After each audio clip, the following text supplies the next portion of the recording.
How's everyone doing today? This is Mr. Nolan, and I will be walking you guys through your 5B Greek mythology and a little bit of Greek art notes. So here we go. Alright, Greek mythology in general. Greek mythology, guys, is based on a polytheistic tradition. In case we've forgotten, polytheistic means belief in many gods, poly meaning many.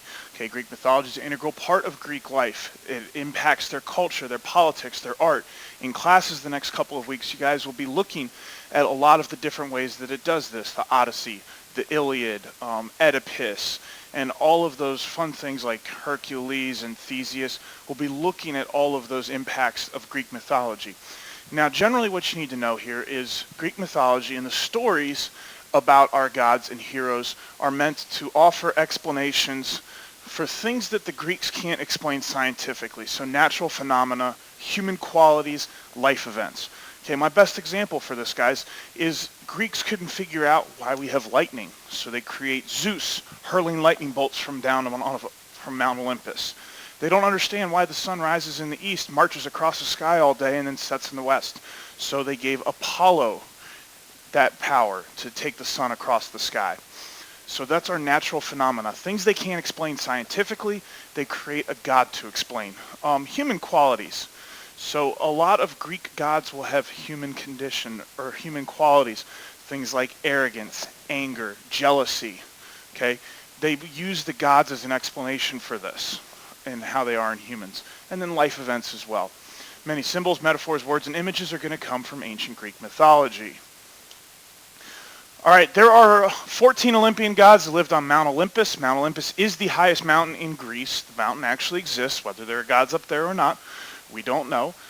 Each city-state is going to have its own deity. So like Athens worships Athena. Okay, it's cheap. They worship all the gods at these city-states, but they have one that they look closer to. And then the Olympics were held every 4 years in Zeus's honor, and war would stop for that time so that people could participate in the games. Okay, so a couple of examples here would be the Parthenon, which was built to honor Athena. So again, these architecture that is built to honor our gods. The Parthenon is located in Athens. Okay, it honors Athena. It's still standing actually, and this giant sculpture here that you see was made by a guy named Phidias. Okay, another example of Greek architecture and the impact the gods had on it is the Temple of Apollo at Delphi. Okay, this was believed to be the home of the oracle of Apollo that could see the future if you went and asked for a prophecy. And then the other example here is the Temple of Zeus at Olympia, which not a whole lot standing there. And again, the statue that was in this temple originally was also created by Phidias. So those are some examples of Greek architecture and how the gods have impacted that architecture. A lot of Greek architecture was meant to honor the gods. All right, now we're going to talk real quickly about the Olympian gods. There are a lot more in here. I'm going to focus on the ones that you absolutely have to know. All right, so Zeus. Zeus is the chief god. He's the king of the gods. He evaded being eaten by his father Kronos. He won a contest with Poseidon and Hades to be the supreme ruler of the Olympians. He's the lord of the sky and thunderbolts. Okay, he's known and famous for having his affairs. There creates a lot of demigods or half-gods, a lot of sons of Zeus running around. Poseidon is Zeus's brother. He's in charge of the sea. The trident is his weapon. Hades is in charge of the underworld. He's also a brother of Zeus. He is the god of the dead. Okay, other ones. Hera is Zeus's wife and sister.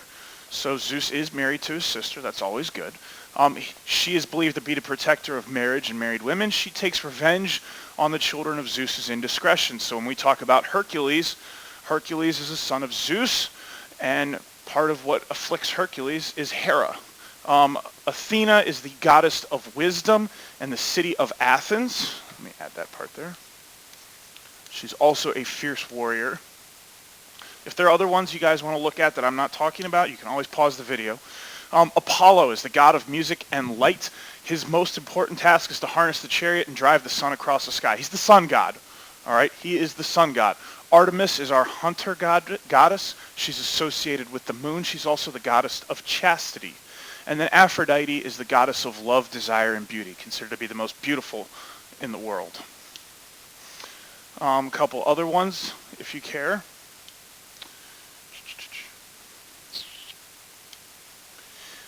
A couple of Greek heroes that you guys need to know. The first one here is Achilles. We'll talk about him here at some point in class.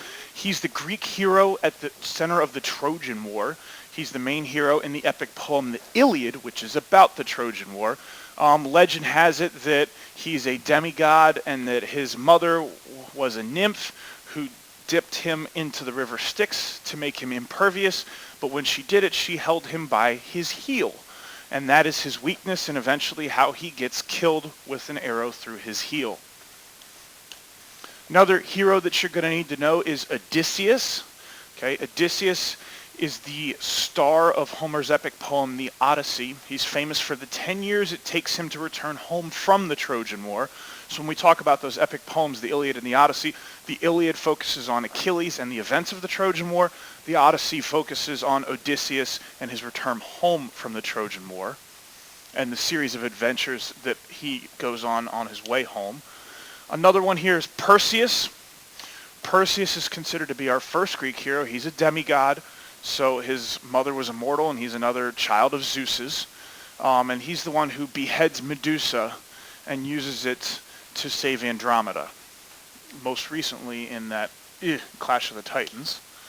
Couple of other ones that we'll talk about. Theseus is believed to have defeated the Minotaur in the labyrinth on Minos, on Crete. Minos is Crete. And then Hercules, obviously the son of Zeus. He's a demigod.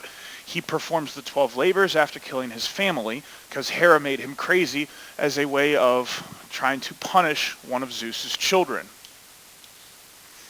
All right, drama. A couple things you need to know, and we've talked about some of this in my class. We are going through Oedipus right now. All right, drama first starts to crop up in ancient Greece, specifically in Athens, and they're going to have two primary types, tragedy and comedy. Tragedy is going to be very serious drama. Oedipus and Antigone. Okay, my classes are reading Oedipus, and I believe everyone will, but essentially Oedipus is the story of a man who is prophesied to kill his father and marry his mother, and all of the terrible goings-on that occur as a result of that. Okay, comedy is the beginning of what we know of today as slapstick humor. All right, a couple of important writers you need to know are Aeschylus, who writes the Orestia, and Sophocles, who writes Oedipus and that trilogy. Those are the best-known playwrights from ancient Greece. You guys will likely read them at some point in time in your English classes, but you need to make sure you know those. And then the most famous poet from ancient Greece is Homer, who writes the Iliad and the Odyssey. And just a quick reminder, when I'm talking comedy, I'm really meaning slapstick comedy, very much like Dumb and Dumber. Okay, it's very cheap, very raunchy. The tragedy it's very twisted, very dark. It's painful tragedy. All right, and that's going to be all for this video, guys. Everything rides on tonight.